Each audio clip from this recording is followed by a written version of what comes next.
নমস্কার বন্ধুরা, আমি চলে এসেছি বাঙাল বাড়ি রান্নাবান্না চ্যানেলে। তো আজকে আমি বানাবো চিংড়ি মাছ দিয়ে ঢেঁড়স আলুর তরকারি। তো দেখুন কিভাবে আমি বানাই। তো দেখুন বন্ধুরা, গ্যাসের উপর কড়া বসিয়ে দিয়েছি, দিয়ে দেব সরিষার তেল। তেলটা গরম হয়ে গেলে ঢেঁড়সগুলো ভেজে নেব। তেলটা গরম হয়ে গেছে, ঢেঁড়সগুলো আমি ভেজে নেব। ঢেঁড়সগুলো ভাজা হয়ে গেলে তুলে নেব।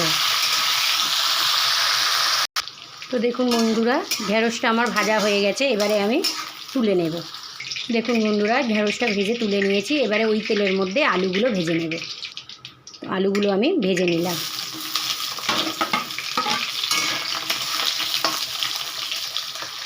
আলু ভাজা হয়ে গেলে তুলে নেব।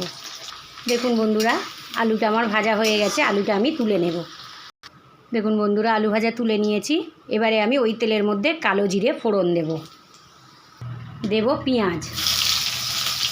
পেঁয়াজটা একটু ভাজা ভাজা হয়ে গেলে আমি আদা, রসুন আর শুকনো লঙ্কা পেস্ট দিয়ে দেব। তো দেখুন বন্ধুরা, পেঁয়াজটা প্রায় ভাজা ভাজা হয়ে গেছে। এবারে আমি এর মধ্যে আদা, রসুন আর শুকনো লঙ্কা পেস্ট দিয়ে দেব। 1 চামচ দিয়ে দিলাম।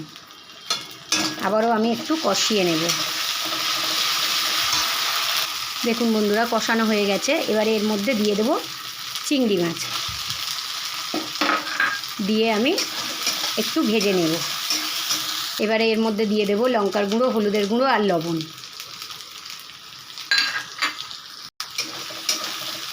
আবারও আমি একটু কষিয়ে নেব। কষানো হয়ে গেলে এর মধ্যে ভেজে রাখা ঢেঁড়স আর আলুটা দিয়ে দেব। কয়েকটা কাঁচা লঙ্কা দিয়ে দেব। এবারে দিয়ে দেব ভেজে রাখা আলু আর ঢেঁড়স, দিয়ে আবারও আমি একটু কষিয়ে নেব। কষানো হয়ে গেলে অল্প একটু জল দিয়ে দেব। তো দেখুন বন্ধুরা, কষানো আমার হয়ে গেছে।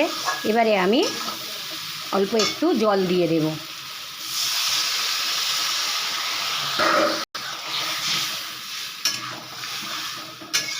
ঢাকা দিয়ে দেব। 5 মিনিট পরে আমি নামিয়ে নেব। তো দেখুন বন্ধুরা, আমি 5 মিনিট পরে চলে এসেছি। এবারে আমি ঢাকনাটা খুলে দেখব হয়ে গেছে কিনা। তরকারিটা আমার রেডি হয়ে গেছে। এবারে আমি এটাকে নামিয়ে নেব। তো দেখুন বন্ধুরা, রেডি হয়ে গেছে চিংড়ি ঢেঁড়স আলুর তরকারি।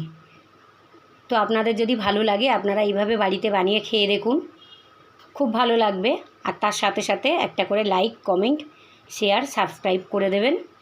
আর ভিডিওটা প্রথম থেকে শেষ পর্যন্ত দেখবেন কিভাবে আমি বানালাম। আর এইভাবে আমার সঙ্গে থাকবেন, পাশে থাকবেন, তাহলে আমি প্রতিদিন ভালো ভালো ভিডিও নিয়ে এই সময় আসতে পারি। শুভ দুপুর।